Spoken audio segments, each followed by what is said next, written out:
Today I'm about to fry and eat some snacks that nobody has ever eaten their fried version before. I mean frying a Skittle to see what it will taste like after being fried, frying a Mentos to see what will happen while being fried, and also frying a lollipop to see what it will become after being fried. Let's get started. So one information I left out was that after I'm done frying all of them, I will be testing each of them and then compare with what they taste like before they were fried. This being my first time of frying this sort of thing, I went in with the mindset of frying till they were done. I did not know that things could just disappear while being fried. So while frying, they started disappearing, and before I could even notice it and tried getting them out, I did not have anything much to get again except very little that just stuck to the turning spoon I was using.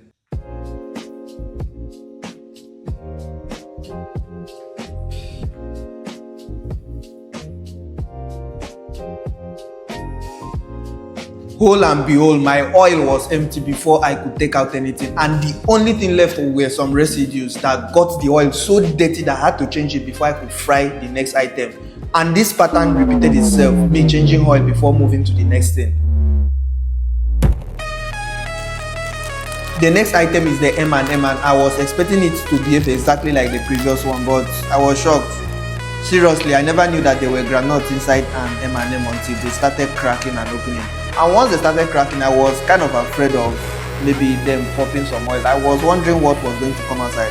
And then I noticed it was just made up of chocolate, a shell, and a granite as a yolk. I wonder what kind of idea is that. And since I had learned from my first fry that things can just disappear from the oil, so I did not even wait for this one to be completely fried. Immediately they looked reasonably fried, I took them out so that I could have something to test. Though I had no intention of taking much of it because I was scared what chemical might be unleashed. But seriously, what have people been eating? Because the shells here are practically pieces of plastic.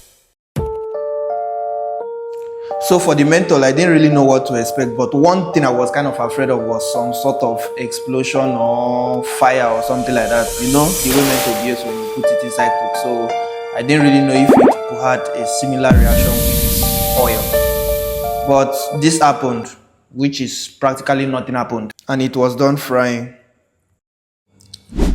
The next was a candy, and for this one I was pretty sure it is going to behave like a Skittle. So for this one, based on my experience with Skittle, I did not go for any deep fry or frying till it is done. So once it was reasonably fried, I took them out, and that's how I got something. Look at that, it looks like some sort of scrambled egg or something. It was time for the chocolate bar, and for this one I was confident it's not going to disappear, and that almost cost me the full chocolate bar, but thank God I was quick to recover something to use for the testing.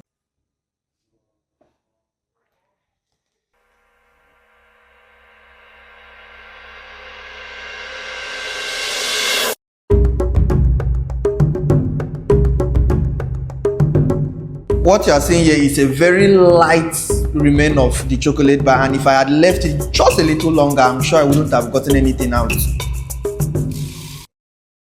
Finally, it's the lollipop, and for this one I have no idea behind the intention of making the wrap so hard to remove. I'm talking about me as an adult finding it so hard that I had to go and bring a kitchen knife to use. I sincerely wonder how children are just supposed to buy, unwrap and lick. As you can see, I decided to fry it with the plastic that is inside. My intention was that after it was fried, I would use the plastic to hold it and lick, but I had no idea what it would taste like. Like, just wait till the end. Okay, now the moment of truth. So I will be testing each of the fried version and compare it with what they taste like before they were fried. And for this testing, since I do not know what these things have turned to after being fried, I have a water bottle here. Like, I have bottled water here so that I can rinse my mouth after each test. I do not intend to swallow any of it, and a bucket here to spit everything out. So let's start. So starting with the Skittle, I had very little of it left because I did not know that they would just disappear during the frying. So this one is just a leak anyway. Let's see. And it has totally solidified again.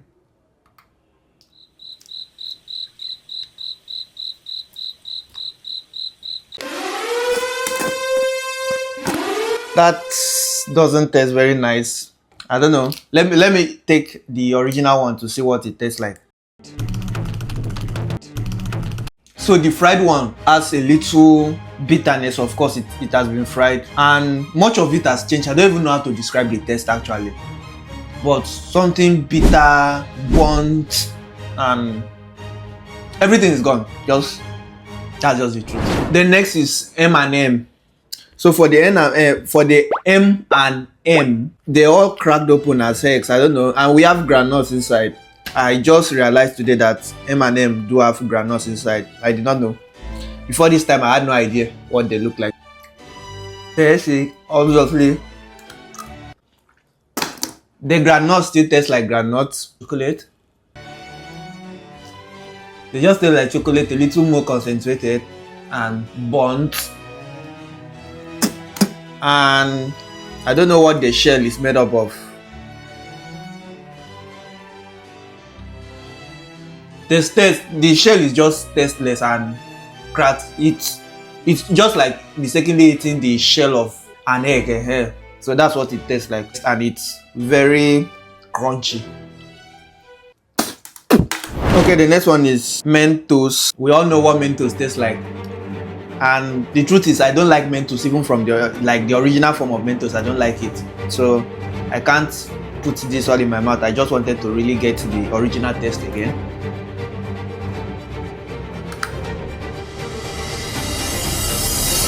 The fried version tastes better than the original version for me. And there is a brand of sweet here we call Tom Tom. For those of us in Africa or in Nigeria, there is a brand we call Tom Tom. It tastes exactly like Tom Tom. The next one is Candy. So let me see what this candy tastes like, the original one. From the look of things, part of me is telling me that the fried version will taste exactly like the original version. That tastes very nice. Now the fried version.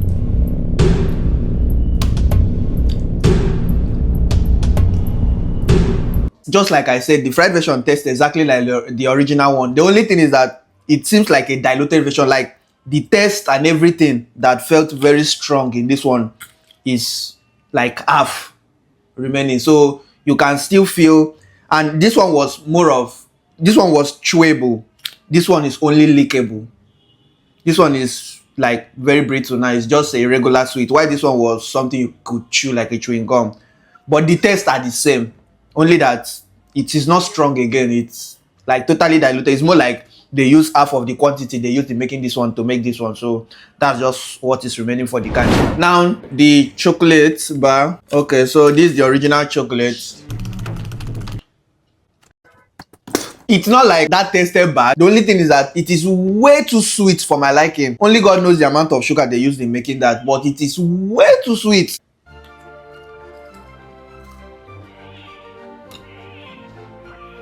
That was something else. Totally something else. Like, it doesn't even taste like the original thing. Everything changed. So the last one is the lollipop. So for the lollipop, I intentionally fried it with the plastic stick that comes with it. So this is what we have left. Isn't this nice? I do not really need to have the original version here. I already know what this tastes like, though I don't like it.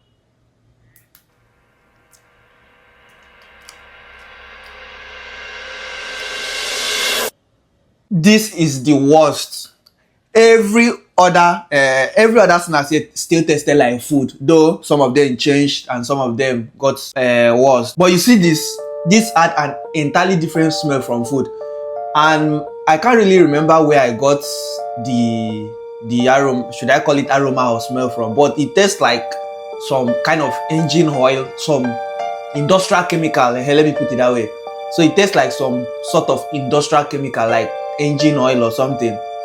Totally something else, and the worst of all. So guys, that was it. I fried all popular snacks and tested them and compared it with what they taste like before being fried, and I hope you enjoyed the video. Thanks for watching. If you are not subscribed, please subscribe.